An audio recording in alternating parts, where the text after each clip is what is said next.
د کهانۍ په شروعات کې موږ د مولان په نوم یوه وړه جنۍ اینو. دا ډېره هوښیاره یي.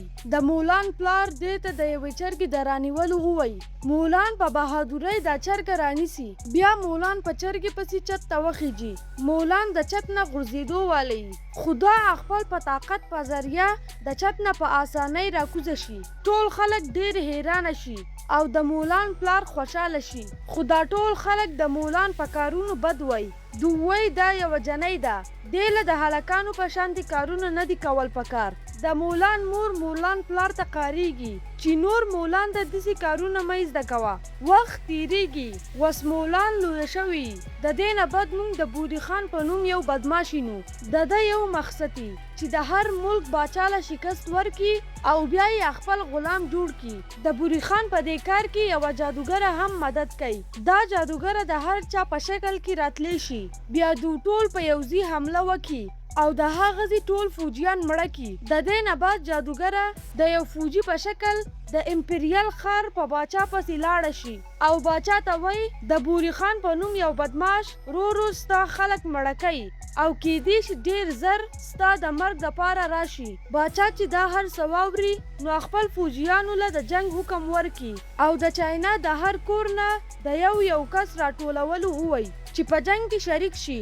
بیا موږ مولان اینو چې کور ته راشي نو د دې مور مولان د رشتو کتونکو والا یو کس پسې بوزي. مولان دغلته ټولو له چای هم ورکوي خو د مولان د لاسه لوښي مات شي نو هغه سړي له قار ورشي او د دوی ډېره بېعزتي وکړي. دوی چې کله بهر راوځي نو هلته د باچا فوجیان د باچا د حکم اورولو دپاره راشي. د مولان پلار د دوی مخې ته راشي او وایي زما په کور کې نور څوک نشتی نو زه به په جنګ کې شرکت کوم. خو د لږ تلو نه بعد دی غوزار شي ځکه چې د ده یوه خپه ماته یي. ټول خلک په ده پورې خاندي. د شپې د مولان مور د مولان پلار د جنګ د تلو نه منع کوي. د مولان پلار بیا د جنګ دپاره سامان تیاروي. د مولان پلار مخکې هم د چین دپاره په جنګ کې حصه اخیستې. مولان د ټولو سامانو ته په غور ګوري. بیا مولان د جنګ کپړې او سامان راواخلي او د کور نه وځي. بله ورځ د مولان پلار د هر څه نه خبر شي. د مولان مور دته د مولان د میلاوالو ووایي نو دی وایي که زه داسې وکم نو ټول خلک به د مولان د اصلیت نه خبر شي او مولان به په مصیبت کې اخته شي ځکه چې اوس مولان د الک په شانې ښکاري. د دې نه بعد مولان هغه ځای ته راشي کوم ځای چې دوی ته د جنګ دپاره ټرینینګ ورکولی کیږي. خو د راتلو سره د دې د یو هلک سره جنګ وشي. بیا د هغه ځای کمانډر راشي او دوی خلاص کړي. شپه شي مولان کمرې ته راشي خو دا دلته ډېر شي هلکان ویني او مجبور یې چې ځان له د دوی په منځ کې د اوده کېدو ځای جوړ کړي. مولان یریږي چې څوک راباندې پوه نه شي چې زه یوه جنۍ یم. دغلته د پیرې لګولو دپاره یو کس د دوی نه تپوس وکړي نو مولان زر لاس بره کړي چې نن شپه زه پیره لګوم ځکه چې دا په دې کمره کې اوده کېدل نه غواړي. سهار شي او د دوی ټرینینګ شروع شي. دلته دوی ته د ټرینینګ د رولز په باره کې ویل کېږي او د ټولو نه زیات د دروغو او د دوکې ورکولو نه منع کیږي او که چا داسې کار وکړو نو هغه کس به د هغه د فیملي سره ډېر بېعزته کیږي. دلته مولان لږه ویریږي خو بیا هم هار نه مني او ټرینینګ شروع کړي. دلته دوی ته د تلوار استعمالول تیر چلول زده کولی کیږي. د وخت د تیریدو سره د دوی ټرینینګ هم ګرانیږي. بیا دوی له د اوبو ډک 2 بالټي په دواړو لاسو کې د یو بل ځای ته رسولو دپاره ورکولی کیږي. خو هیڅوک په دې ټرینینګ کامیاب نشي. بل طرف ته بوري خان خپل د فوج د زیاتولو دپاره د نوي خلکو سره میلاویږي. هر ځای ته چې بوري خان ځي نو د ځان سره هغه جادوګره د هغې د اصلي شکل په ځای د یوې پرندې په شکل بوزي. بوري خان دې جادوګرې ته وایي چې ته ځان مه هېروه چې ته څه یې، ته یوه بد شکله پرنده یې او بیا لاړ شي. نو جادوګره د ده په دې خبره ډېره خفه شي. مولان د ټرینینګ پریکټس د یو هلک سره کوي خو دا هلک بار بار مولان مولان هراوي نو مولان لقار ورشي او خپل د وړوکوالي مهارت استعمالول شروع کی.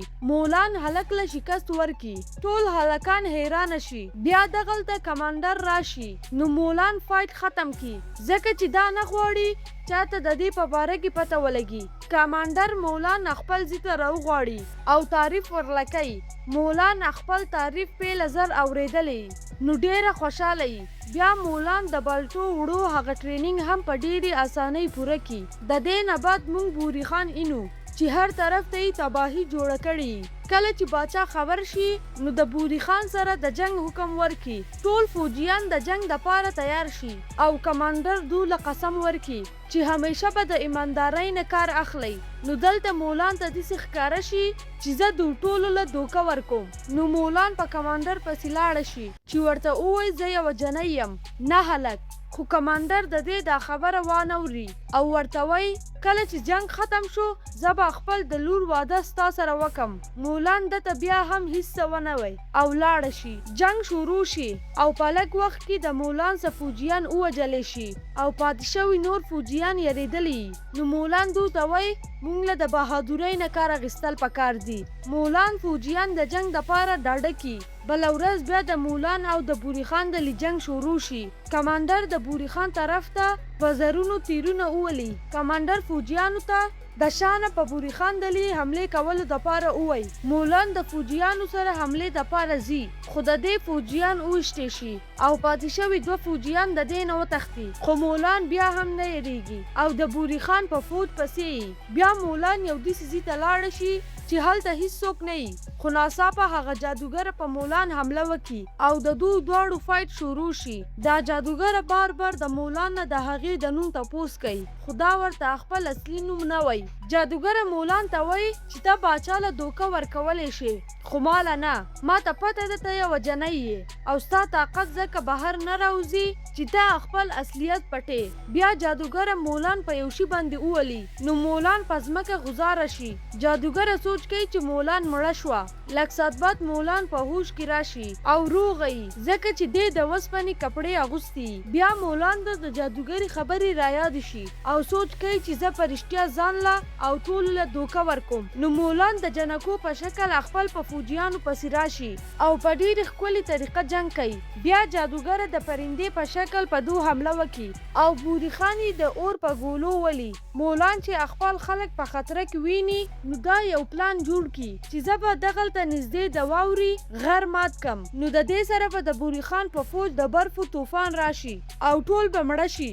بیا مولان په بوري خان دلی حمله وکړي نو دوی ته داسې ښکاره شي چې اوس هم د باچا دلی خلک د غر شاته پټ شوي دي. نو بوري خان دلی غر د اور په ګولو ولي او د دې سره ټول غر مات شي. د بوري خان ټول خلک د برفو لاندې شي. مولان په کمانډر پسې راشي او خپله ټوله خبره ورته وکړي. کمانډر ډیر په غوسه شي او مولان خپل د ټیم نه وباسي او ورته وایي که ته موږ نوره دلته ولیدې نو مړه به دې کړو. مولان د هغه ځای نه لاړه شي. بیا په دې پسې هغه جادوګره راشي او ورته وایي زما او ستا قصه یو شانې ده. په یو وخت کې زه هم ستا په شانې یو طاقتوره جنۍ وم خو کله چې خلکو ته پته ولګېده نو ما ته به یې جادوګره وې. جادوګره مولان ته ووایي بوري خان د باچا د مړ کولو دپاره تلی دی. نو مولان واپس په کمانډر پسې راشي او د بوري خان د پلان نه خبر کی. خو کمانډر د دې په خبرو یقین نه کوي. خو فوجیان کمانډر ته وایي چې نن موږ د مولان د لاسه ژوندي یو. کمانډر مولان ته ووایي چې صحیح ده څنګه چې ته وایې همهغه شانې به کېږي. د دې نه بعد مولان د باچا ځای ته ورسي. هلته بوري خان مخکې نه د جادوګرې سره را رسېدلی. بیا جادوګره د باچا د یو فوجي په شکل په باچا پسې راشي او ورته وایي بوري خان ستا سره جنګ کول غواړي. نو باچا په بوري خان پسې لاړ شي. نو بوري خان د باچا ټول فوجیان وولي.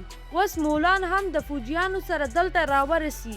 مولان د بوري خان د فوجیانو نه ځان خلاصوي او مخې ته په باچا پسې ور روانوي.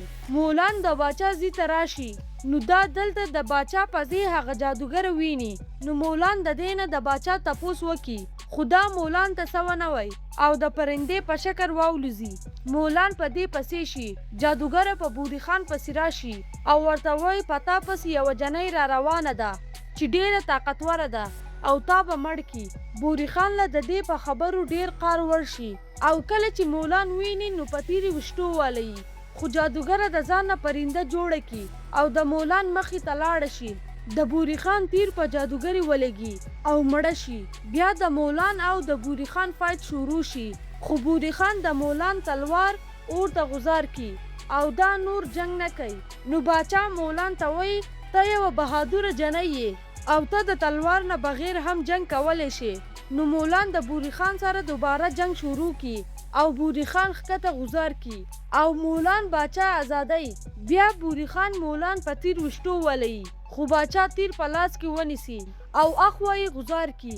نو مولان دا تیر خپل په مهارت واپس د بوري خان طرف ته غزار کی او د دې سره بوري خان مړ شي او دا جنگ ختم شي. باچا او نور ټول خلک د مولان نه ډیر خوشاله او غواړي چې مولان خپل په فوج کې شامل کړي. خو مولان باچا ته وایي چې زه اوس څه فیصله نشم کولی، ځکه چې تر اوسه پورې ما خپل مور او پلار ته څه نه دي ویلي. مولان خپل کور ته راشي نو د دې مور او پلار د دې د لیدو سره ډیر خوشاله شي. بیا دغلته کمانډر د فوجیانو سره راشي نو دوی ته داسې ښکاره شي چې دوی مولان نه د سزا د ورکولو دپاره راغلي دي. خو کمانډر مولان ته وایي باچا تا له توفه رالیږلې ده او مولان چې کله توفه کولاوه کړي نو هغه یو تلواري او د دې مطلب دای چې باچا غواړي مولان خپل په فوج کې شامل کړي. مولان په خوشحالۍ تلوار واخلي او دا کهانی همداسې ختمه شي. کو ستاسو دا ویډیو خوښه شوې وي ویډیو لایک کړئ، چینل سبسکرایب کړئ او خپلو دوستانو سره یې شریک کړئ. د الله په امان.